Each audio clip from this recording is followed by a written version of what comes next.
我就来看一下我们这些可爱的小粉丝们又寄来哪些好玩的快递呢？第一个小快递，这怎么好像是药丸啊？假血胶囊表演道具哦，原来就是电影里面常见的那种啊，男主角吐血的那种道具，里面好像都是红墨水，闻起来呢好像还有那种甜甜的味道。表演一个重弹啊！第二个。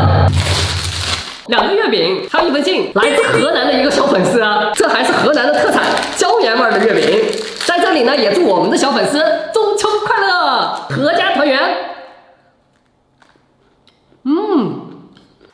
我从小到大吃的都是甜月饼，咸咸的这种呢，我还是第一次吃。没想到还有椒盐味的，这个是5仁的。我记得南方的月饼好像里面还要放牛肉，厉害！这里还有一个大袋子，像一个宝囊。哦哟，托马斯玩具，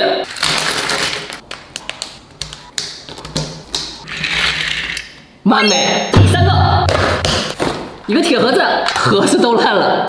哇，1封信，8岁的一个小朋友想换托雷基亚的衣服，看一下里面装的是什么。这些都是第5人格的卡，然后还有一个卡盒，里面还装了一些奥特曼的卡。这个我不知道是怎么玩的。这个呢，其实并不是重点，因为鹿子野看到里面的吃的了，瞧，麻花。还有一些糖果，都是小朋友最爱吃的，估计。第4个，2个小零食，第5人格的卡，还有一个软蛋魔方，上面都是数字，还有英文字母。这里还有一个溜溜球，哇！勋章收纳盒，哇，这里面还放了宝贝，1封信，一个姓李的小朋友想要一把抛壳的 MC16，这里面还有东西，奥特曼卡册，封面这么漂亮，瞧，里面装的都是奥特曼卡。还有几张是绝版的，后面都没有卡油标志。这张欧布就是第6个。现在我们粉丝寄的东西啊，越来越多样了。哟，瞧，全是卡。这个粉丝寄了太多的卡了啊，都没有怎么整理，各种各样的都有。然后还有一个卡册，我想这里面装的才是稀有卡。这里还有一个，找了半天没有找到信，我也不知道他想要什么，记得赶紧联系我。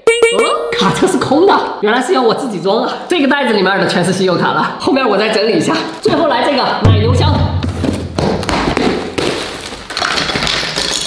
一个贝利亚黄昏，还有1辆小赛车。这个玩具叫什么？好像可以碰撞，没有飞起来。机器人。